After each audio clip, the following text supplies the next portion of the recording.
In my years as a product strategy and product management consultant, I've spent a lot of time with product managers trying to increase their strategic impact on the organization.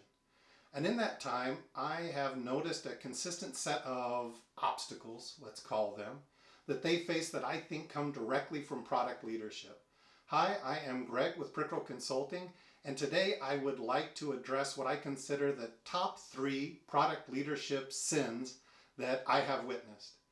And I will also offer some suggestions on how to address and maybe mitigate some of these issues. And the first leadership sin that I see is just lack of strategy. So product managers need to create a product strategy. They need to align it with organizational strategy, but too often there is no explicit organizational strategy. It's just not written down. I start working with organizations, I sit down with the leaders and I say, show me your strategy. And they will usually dig around on their laptops and pull up a stale slide with a few bullets about how much money they want to make. That is not a strategy. As a matter of fact, most people that I talk to can't even give me a decent definition for strategy. I define strategy as a course of action that takes you towards your goals and vision. So it's like a plan. It is a course of action and needs to be captured that way.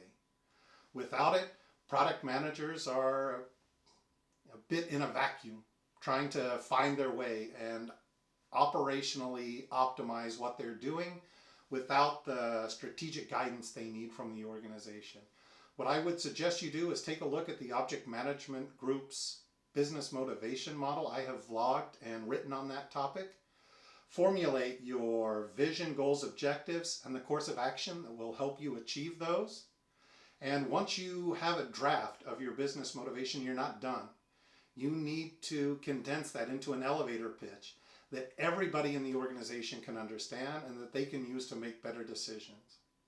So when I do an assessment of product management organization maturity, I talk to everybody, developers, product managers, marketing, sales. When I ask them what the organization's strategy is, I never get a good answer. And you can address that by creating your business motivation and expressing it in a way that everybody can understand. The second thing that I see very typically lately, let's say the last couple of years, this may be a function of my working with global B2B companies.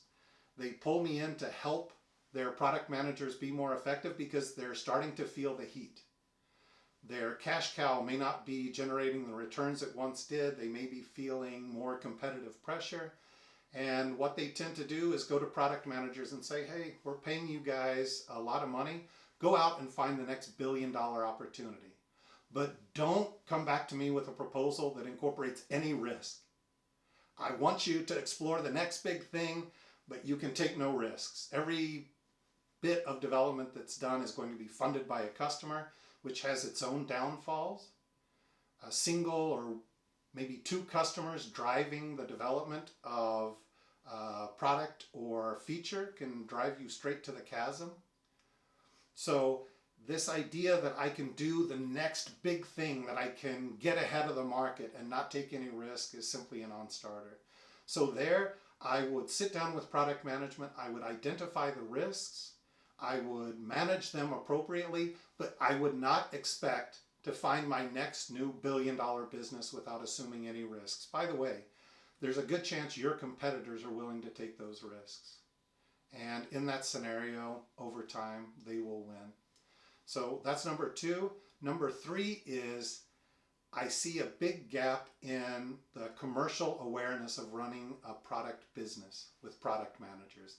Many of them have come up through the ranks into the position. Operationally, they know what they need to do. They're engaging with customers. They're driving engineering. They're building a good product, but they don't have the commercial expertise that they need.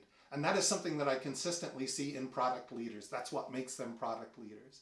And what I would suggest there is that you spend some time with product managers, one-on-one, mentoring them on the commercial aspects of running a product business.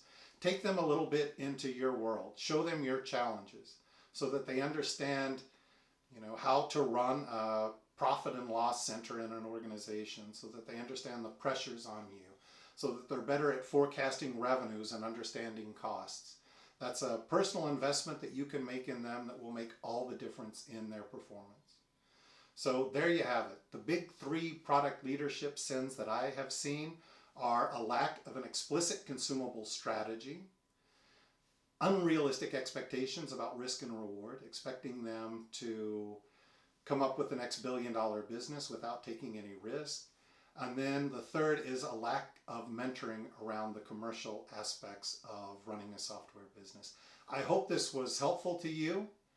I will see you next time.